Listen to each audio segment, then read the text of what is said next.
It's my great pleasure to be talking to you, Erwin, today. Could you please introduce yourself and what do you do for business? Okay, nice to meet you, Nour. My name is Erwin Bretscher. I work for one of the larger IT companies in the Netherlands. And we also have a section who focus on the healthcare and IT solutions.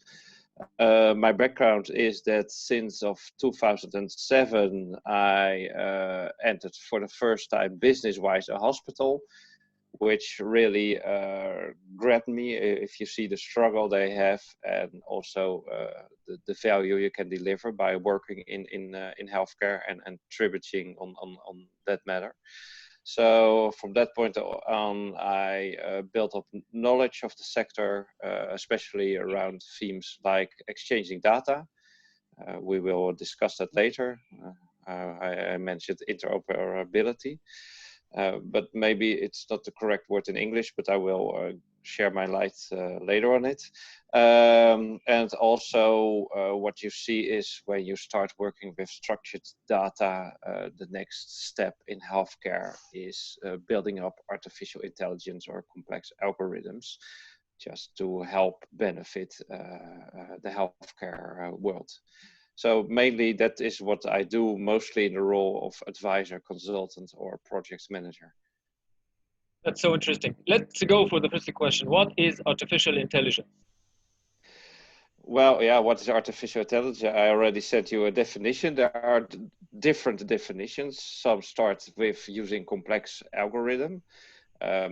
If you really look at the real definition of artificial intelligence, it does not exist yet. Mainly you see the applications now built who help, for example, analyzing diagnostic imaging. It's more machine learning or deep learning. The more data you put it in, the computer software gets more clever, and sometimes they can build or adjust their own algorithms. You know, real artificial intelligence, then you're really talking about systems who make new relations between other data and even could develop a personality, but that's still more the Hollywood themes. So it's mainly machine learning and deep learning, and also in Holland we focus on the complex algorithms who will then support, for example, a hospital or a doctor with the decision if a therapy could benefit for a patient, or that they already have an indication that the first choice they would make would not really help this patient. So it's already better to first leave that step behind and already start with another option for treatment.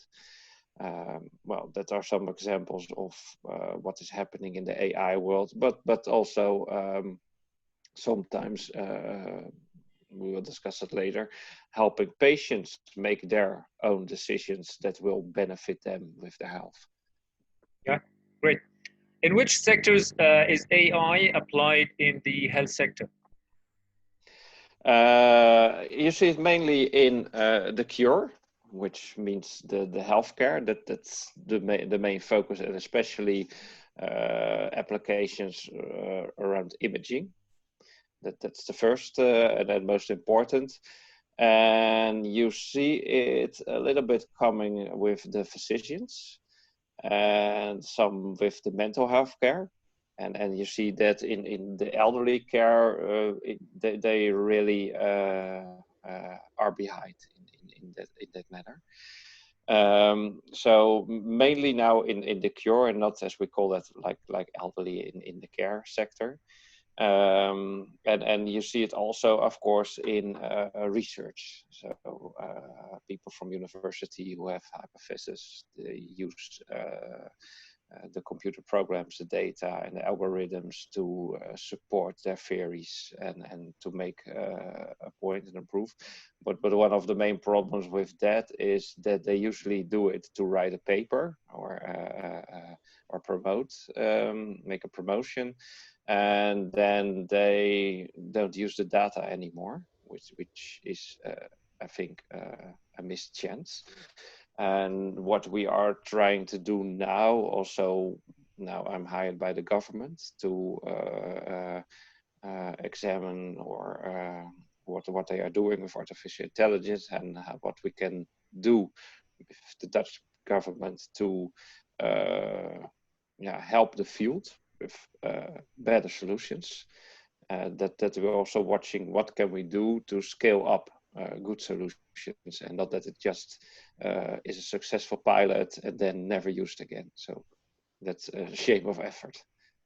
On a scale from 1 to 10, how satisfied are you are about the application of artificial intelligence in healthcare? 1 to 10, yeah, I think around a 6 now. Why that? And what advancements would you like to see?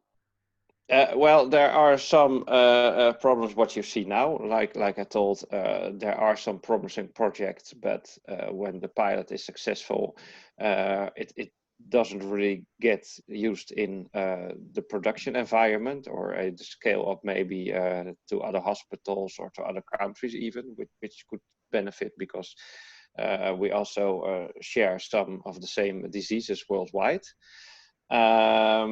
Second to that, there are also some promising ideas, but sometimes it is very difficult to make a business case because there always has to be like a software company who has to be paid, data scientists to build the application, maybe some medical specialists to test the medical algorithms or to give some input. So and then next to that, you also have to qualify for some regulations like the medical device regulations, or you have to be certified with ISO, and in Holland we have Negm certifications about safety of data, etc. So up front you have to invest a lot of money. And the problem is, especially with artificial intelligence, because it is still new, especially in healthcare, you cannot always be certain about the outcome. So there is sometimes a hesitation in the field, in the market, to put down money for the development. Although you have a good idea, when the product is finished, you know it will work. And it's not the same that you say with your company, let's buy Microsoft Office and we know Word, Excel, etc. It works, so we benefit of it. And that's something different, and that's sometimes difficult. And that's why I give it just a 6 for now. Yeah, great. How is artificial intelligence applied in ICT? How is that applied in ICT? Well, I was thinking about this question. Did you mean that technical or more looking at the function? When you're so technical, it starts, of course, with the data. You have to get your hands on the data, which also you have to take in account the privacy laws, because you just can't walk into a hospital and say, okay, load all the data on my hard disk and I will do something with it. That is in Holland and many countries not possible. So you first have to obtain the data, which is the base, and you also have to guard if it's solid and of high quality.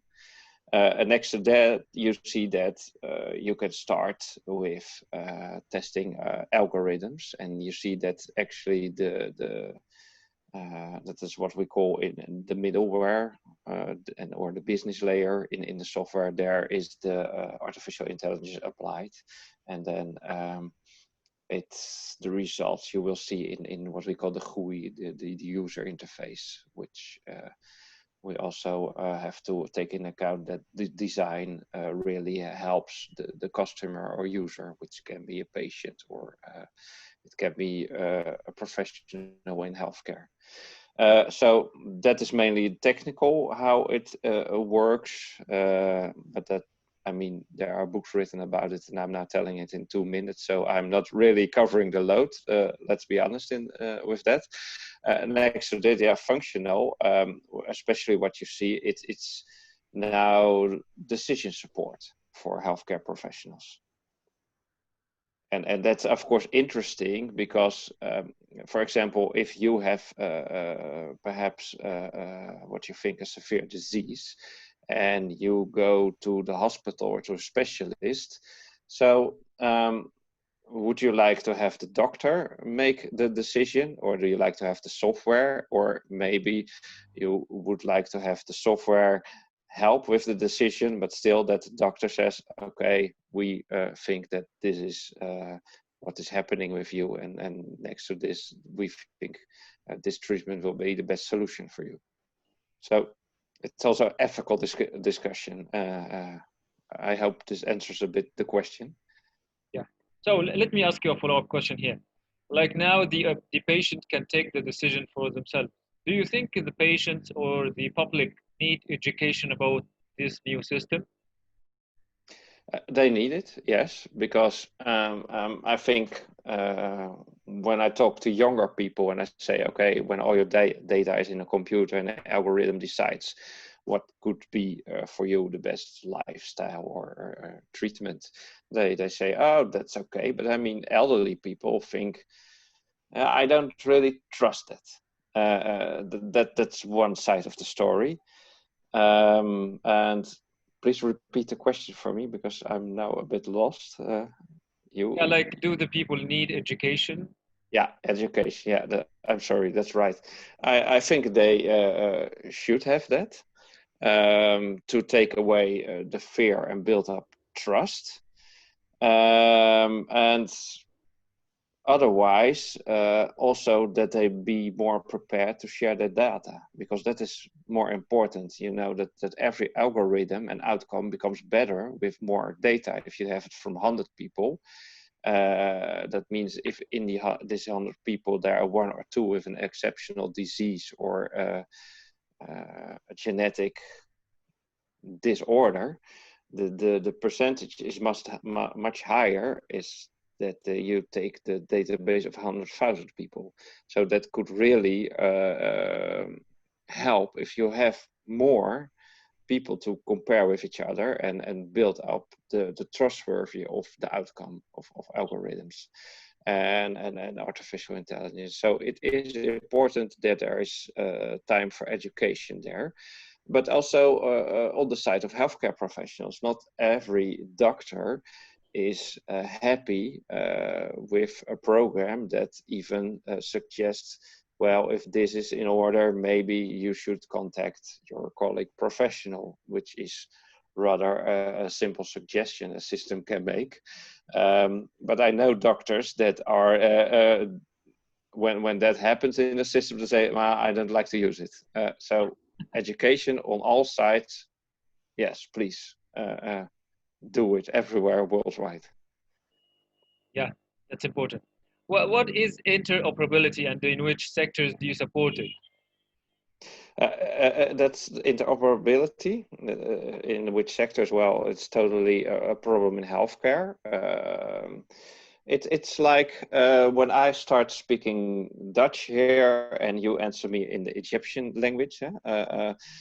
We don't understand each other. It's the same when you set data from one computer to another. The data has to be in this format that the other system will accept it and also interpret it in the right way, in the right order. What you see now in healthcare is that they even still are using a fax machine, which is a rare object actually in companies, but in especially with the pharmaceutics and sometimes the physicians, they still use a fax. And they still are sending letters. They are using PDFs to generate information for their colleagues, and then sometimes they use a standards like EDIFACT. Maybe you've heard of it, maybe not. HL7 version 3, which has about 13 dialects. And then we have the new standard FHIR. And what is now important is that the government is promoting FHIR as a new standard that all systems that work in healthcare should start using to exchange information. And they also we have an institute who makes standards for how to exchange information. They made building blocks for the healthcare. So the interoperability means the problem now there is in the healthcare, that if you maybe have a complex dossier and you go back to your physician and you want to discuss your health, it means he has to read a letter from the hospital. It has to mean he has to receive a fax from the pharmaceutical of the company to see which medicine you are using, because he doesn't have the complete picture. That could mean that maybe you also have seen another specialist which actually sent him a PDF. And it can also be that in another system there is also still some information they have to import or type over. So that is, there's a lot of margin of error. Maybe you lose some data on the way. Maybe it comes too late. Maybe they make a mistake when typing it over in another system. That is not what you want, especially regarding your own healthcare, but also for a care professional who wants to give his best effort and opinion to you. So that is mainly what's happening now in the Netherlands. They're using building blocks. For example, for the recipe, a physician writes to you, and you can collect at the pharmacist. That has to be in a certain format. That's of course in the system, and so that it will be on all places. It can be important in or imported in your file. But what they also want in Holland is that people get an application or start using it, and that's from next year. It will really be promoted, and they call it your personal health environment. And in a few years, it should be enabled that you can manage your own dossier, and they're using then the same standards, but then you can see your dossier which is located at the at your own doctor, at the hospital, at the pharmacist, and yeah, who knows, wherever you go, and that you have a complete view of your dossier. But yeah, go ahead, please. Yeah, to realize that you have to manage your interoperability, and you have to have architecture which says, okay, this is the way we exchange information, this will be the format we use, and then every system can exchange. Would this be like a healthcare application or a commercial application?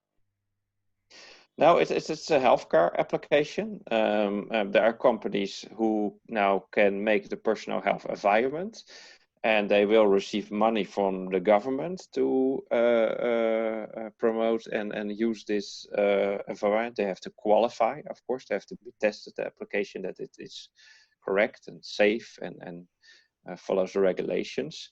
Of course, they can ask for you as a patient, can I do something with your data? That would be a possibility, and that would be a personal choice to make. Maybe you say, okay, if it's for research and they want to try to make a treatment or a medicine better, I think it's okay. If they want to sell it to a pharmacist, it's not okay, because he only wants to make a pharmaceutical company tries to make a lot of profit from my data. So it could be a commercial product, but it's not the intention. Yeah, it's really the intention to manage your own health. That you have indication, for example, I do not move too much, or I don't walk enough, and I eat too much, to make it simple. And when I keep up doing this, it could lead to obesity or diabetes, for example. So I have to be encouraged, and this application will give me advice that I will move a bit more, for example, and live somewhat healthier, to stay out of trouble on an older age. Perfect. What is patient empowerment? Well, that's in line actually with what I told you. One of the main problems in a lot of Western countries, especially, is that people are aging more, getting older, and what you see is that because of that, there comes more pressure on healthcare because Jacques Brel, a French guy, said there's nothing as dangerous for your health as age itself. That means the older you get, the more chance you have of one, two, maybe three, maybe small, maybe little, but diseases or things. So you have to use the healthcare system. So what they mainly want to do with the patient empowerment, like I said, overview of your health situation, helping, of course, that your doctor can make better decisions for you because he will get more intel on you, but the same that you can, for example, open every morning your application. You see your daily report, maybe your weight, your activity, well, etc. You can put in lots of data and collect lots of data, and then you can say, okay, I know in my family people have diabetes. That means I can get it too. Let's stay more healthy, eat more vegetables, eat more fruits, move, exercise, do some sports. And what you, of course, see is that if people are managing their health, yeah, they do better. They have less need of a doctor or medical help. Sure. What are the duties of a project manager? A project manager makes sure or tries to make sure that a product is developed in time and with the right quality. And especially what I think personal, that there's a good atmosphere in the team. That's also important.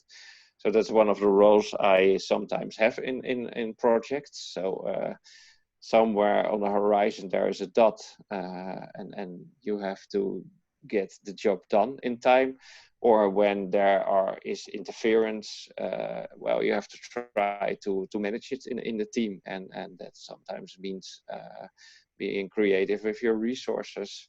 Also managing the scope of the project, because sometimes you say, okay, the dot on the horizon in 6 months, this will be the product, and 2 months later someone says, no, I'm also expecting this and that also developed, which of course can then not be realized in time. Or you have to say, okay, we can build this if you want this, but that means that something else will not be developed in 6 months. So you have to wait longer for that. So make a decision. So that is, I think, the gameplay of a project manager. How difficult or how easy is it in the health sector as a project manager? It's somewhat more difficult because what you see, for example, there are some methods of project management. One of the more famous now is Agile Scrum, of course. But what you see is that sometimes in healthcare, it is for the hospital difficult to work with such a method. For example, I once was in a project with a hospital, and then Agile Scrum said every 2 weeks we have a new version of the software and they have to test it. But they were totally not able to test the software every 2 weeks. So that is some of the difficulties you have. Other one is, of course, that most of the time your project involves also the support of the doctor or another care professional, which also has his normal work. So that is also one thing you have to manage, especially when you're working on a project which involves algorithms, which will determine outcome of a diagnosis, for example. Then it's really important to secure quality and rule out any error. that you have enough time and attention of them, that they will support you. And it's not always that you say that it's common, that you say, okay, this is for my work, so I will listen to you every week. Sometimes you really have to try to get their attention. And to be honest, that is not strange, because if you're a doctor, you choose that profession because you want to work with people and you want to help them getting better. And you're not an IT specialist. And you see now there is, of course, a shift that people and also companies expect more and more from from doctors and healthcare professionals, that they know how to work apps on the mobile phone, how to integrate with the tablets, how to do some other tricks with the laptop, and you name it. And it's not just I have an electronic system to just register some data. It goes further than that. Yeah, that's great. Okay, let's get back to AI. Are AI algorithms more professional and accurate than human doctors? Yes, they are. There are some examples, especially again imaging, which is the first application of AI, that the outcome is when you express it in a percentage, normally a bit higher. Like people have accuracy of 96.2%, and you see that the algorithms go above the 98%. And why is that? If it's your job to analyze the diagnostic imaging, maybe you had a day that you didn't sleep too well, or when you're analyzing someone, something happens, you're distracted. It's human behavior. It's normal. When I have a talk about it, I sometimes use in my presentation a small film on YouTube. It's called Who Done It, and what, I mean, you know it or not? On YouTube, Who Done It? Okay, in short, but go see for yourself. Then you see a real English theme with an inspector and 4 people of the housekeeping, and on the floor lies a dead man. And then he starts asking some questions. I think you know it. And then when you watch the movie, and then after I think 60 or 90 seconds, he says, "Okay, you're the one who committed the murder." And you think, "Okay, how does he know?" And then the presenter asks, "What did you see in the movie? How?" And then sometimes say, "I think the painting changed, or the butler first had a vase in his hand and now something different, like a candle." And then the second part of the movie, they zoom out, and then you see that they, in the 1.5 minutes, they change around 100 objects. We don't see it as a human. We see something is changing. Our eye is focused on that, and we don't really see all the other things. We keep on with the thought, oh, there was something different. What was it? A computer doesn't have this emotion. They just register everything which is changing. So that is why it's more precise. Yeah, that's so interesting. But it's, of course, not always when you use clinical data, which is now more used. And then they're talking about bias, maybe you've heard about it. And that is what can sometimes happen, that not by choice, but by input of the data, which is related to the common rule crap in, crap out, algorithms can discriminate, for example. So when you look in America, you see that from the black people, they have less insurance.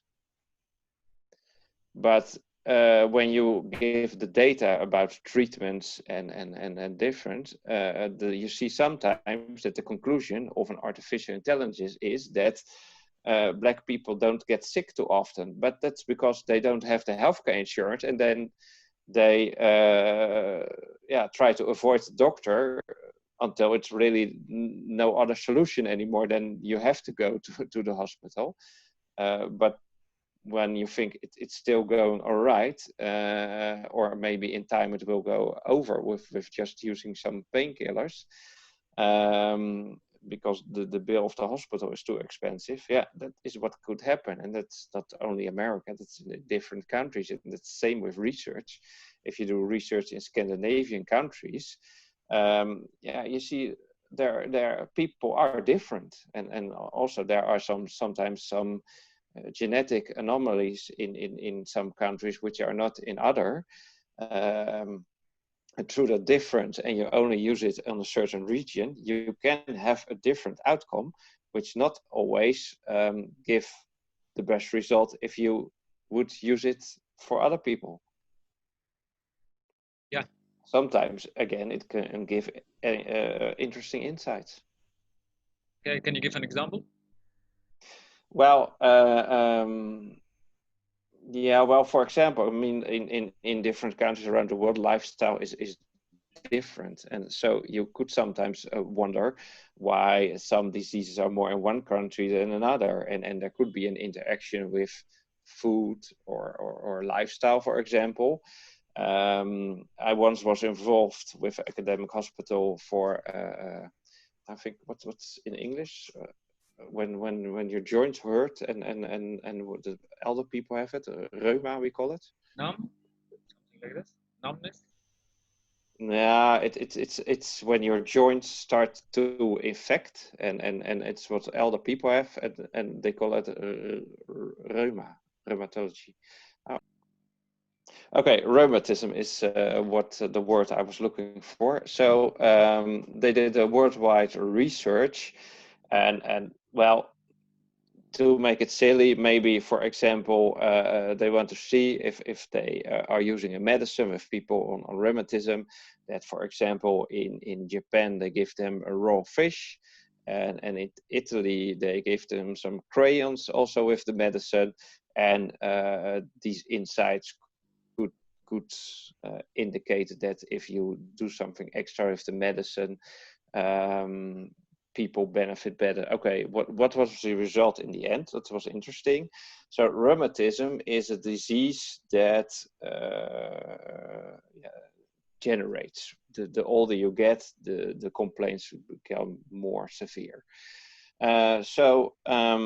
In most of the countries, what they did is have you slight complaints of rheumatism. They give you a small amount of the medicine, and if your complaints start developing, you in the end will get more medicine to try to stop the pain, and still you can use your hands, etc. In some countries, what they did is, if you had just slight complaints of rheumatism, they gave you the same doses as for a patient with severe complaints. The result of that was that the disease went away for several years with the large doses. So that are interesting facts, which in some countries they did, in other not, but when you connect the dots with each other, you get these special insights, because even treatments can differ in different countries.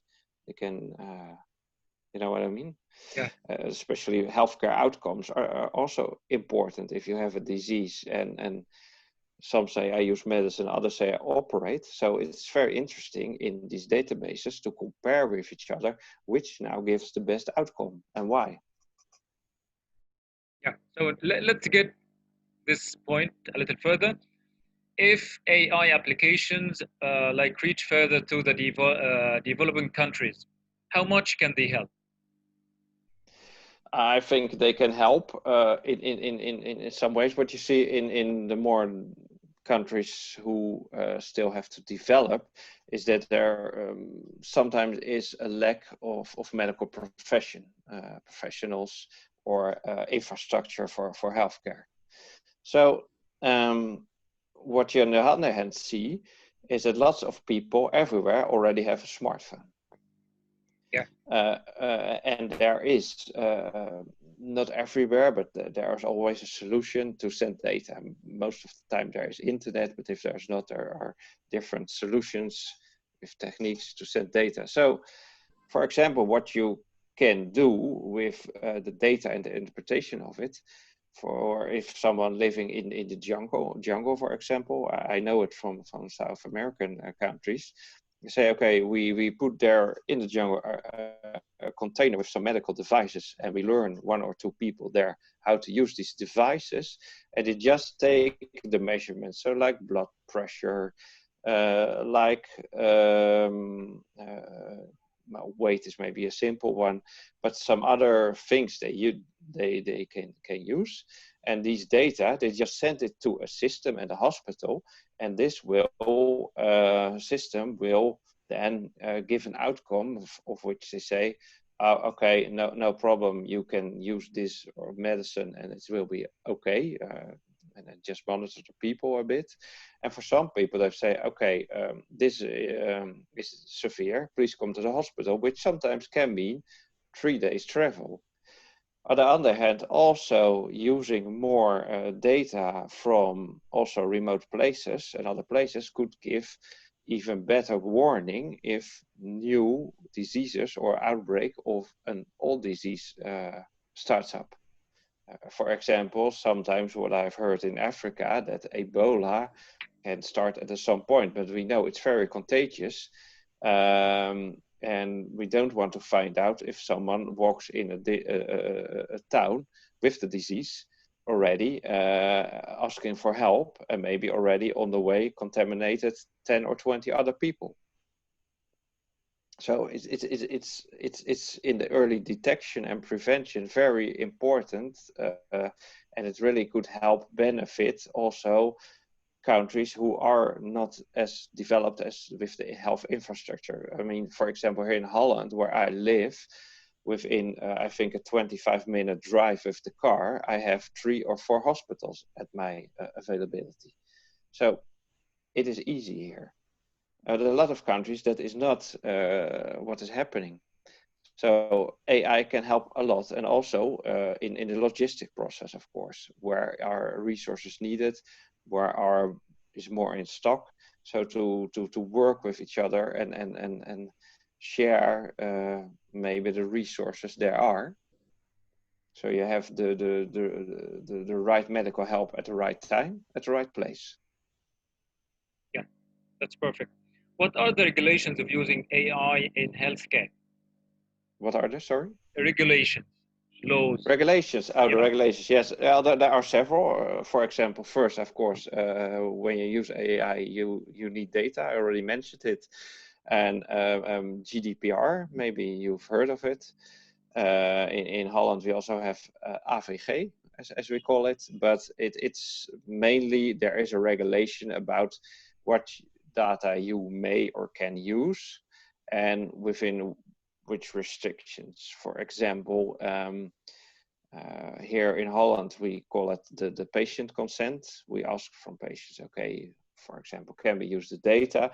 But the regulation is the data cannot leave the hospital, unless, of course, someone is transferred from one to another hospital, so they have to know, of course, what's going on. But when you use at the application of AI, they want to use the data only in the healthcare world, in hospitals or in between hospitals.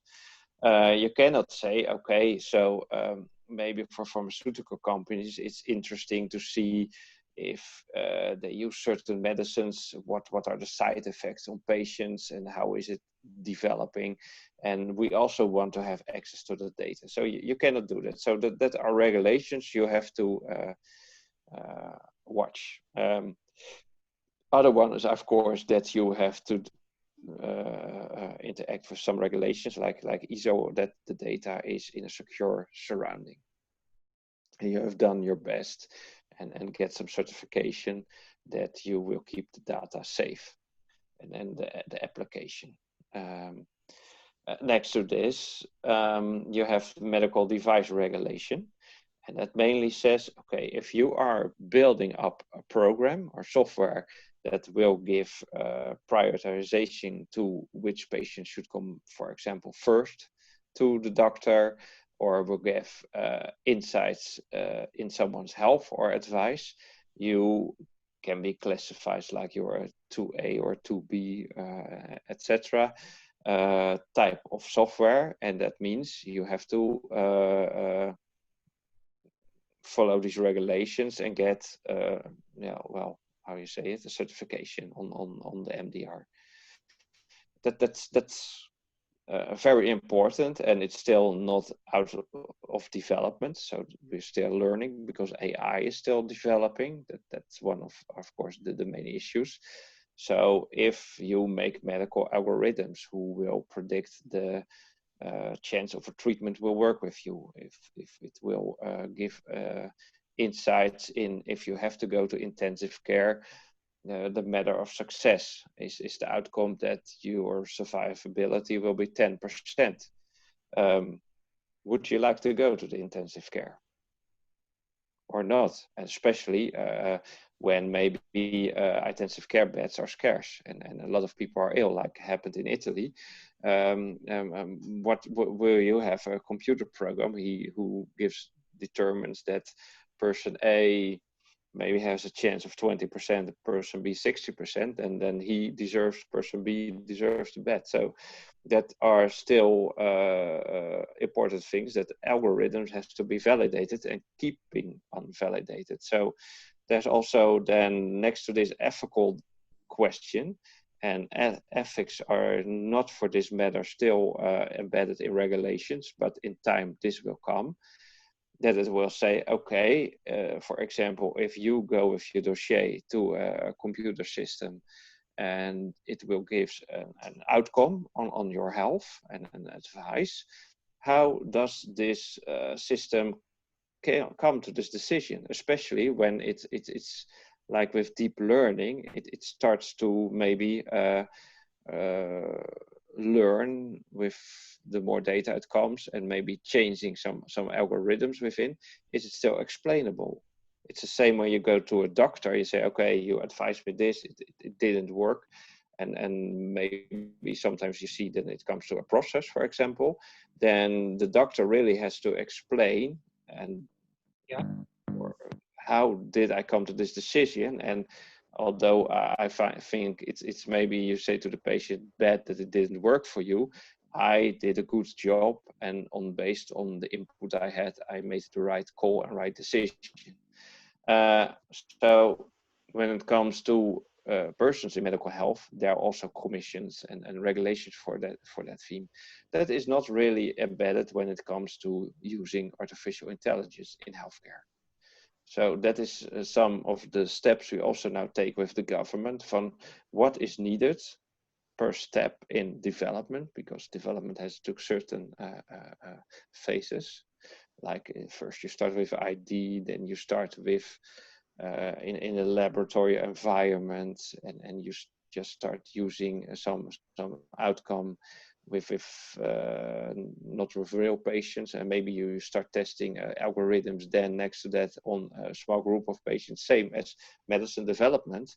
It all has to still be explainable and kept safe. Yeah, very so interesting. You have certain regulations which are strict and you can go around, and you have the ethical discussions, which is now coming up, and are people thinking about how should we do that with each other. Right. What are the administrative applications of artificial intelligence in healthcare? The administrative applications. Yeah. Well, as I told you, my focus is more on the primary care process. So that means the interaction really with the patient. But of course, as you correctly now say, the administrative development is also important around that. You see also that in accounting and so there are already steps with artificial intelligence. So it's not really my main area, but I know there, of course, that there are all sorts of processes automated, because in Holland, for example, healthcare is financed partly by government, but mostly also by insurance companies. So when you go to the hospital, they have to say to the insurance company, we took your blood, you stayed here for 2 days, we did an MRI, and these are the costs. And then it has to be validated with the insurance company, and they say, okay, we think it's okay, and we will pay for it. It's, in short, how it mostly works. And what you see, of course, is that some of these things are automated in processes. But I don't think it's really very heavy artificial intelligence. So Okay. it is what I know about it. Let's go to the next part. What are the implications of artificial intelligence for the healthcare workforce? Well, I think that it could relieve the pressure on the healthcare workforce. Especially what I say when you see sometimes that physicians, for example, in an area get more patients as they can cope, and in which they say, okay, I want to be helped with AI or some sort of system that the people who really have to be here at my desk are the people who really are in need of care, and that other people who might want to come to my desk, but that is not really necessary, can come to my assistant and just get a prescription or some advice about maybe their lifestyle or something. So you see that's important. And what you also see is that the like more the nursing for the elderly people, it's for example in Holland, it's hard to get enough people, especially in summertime when they go on holidays. But when you use smart algorithms and you start working together between healthcare companies, you can manage the periods in which the nursing force is somewhat more scarce. So, yeah, on that matter, it will help really these healthcare professionals. What are the ethical implications of artificial intelligence? Yeah, we already discussed it a bit, but that's of course for one, when you come to the doctor and you told your story and they did some examinations on you, I guess you still would like to have the choice, or you want to know, did the physician or the doctor come to the conclusion, or did a system use it and the doctor just reads from the screen what he thinks is the problem or the solution for your illness. And of course the ethical decisions. If you say, okay, I think it's all right, I have, for example, diabetes or a heart disease, and use my data, maybe anonymized, you can use my data. For how long can you use this data? Just for that research? Or maybe 3 years later, someone else comes and makes a study. You think it's still right that they are using your data? And also in ethical questions, imaging, they say if they take like an image, radiodiagnostic image of you, people can still identify you, although they got rid of your name and age, but it's possible to recognize people. I mean, for us, it would be maybe difficult, but for a doctor, not. So that are all kinds of things. And even if they anonymize you and you have maybe like a disease that's 1 in a million have, and they say, okay, we discard your name and the place you live, but we say, here's a man, age 30, and this disease. The chance is there that maybe if your doctor or physician sees the research, they think, oh, I know who that is. So there are a lot of ethical discussions still going on that theme. And of course, the same if the outcome says, hey, there is a scarce in healthcare, medicine or beds or something, thus a computer can make a choice. And if the computer makes a choice, does he do it with the right data, as we discussed before? Or is that the result of data used maybe in a different country? Built up, and they say, okay, if that's the outcome, we can use it in another country, it will be the same, or not. Yeah. What else would you like to say? Well, I think also maybe to your listeners or students, I mean, think about contributing to healthcare. I mean, I think it's rewarding and also a promising sector. There's still a lot to win. And also you see it now with COVID-19. I mean, a virus doesn't stop at a border. It doesn't discriminate. Everyone can get sick. So it's important to think global, to think more than your own town or your own border. And maybe you can be a medical professional, but maybe you can contribute in IT. So I wasn't fit to operate. That's not my specialty, or to put on bandages. But I still think it's important that with each other we should do the best for healthcare, and also make it available to everyone, and also prevent that it will be a scarce good for just the richer people in the world, that they can have the best healthcare, and it can be like 100 miles away for people in other areas, and still that they have to pay like for maybe hundreds of dollars or euros to get a bit of decent healthcare. It has to be accessible for everyone. It's not a luxury good. It's something everyone should have access to. It has been informative and insightful talking to you, Erwin. I appreciate your help and time. Okay, you're welcome, and nice to have spoken to you, Nour. Have a nice day.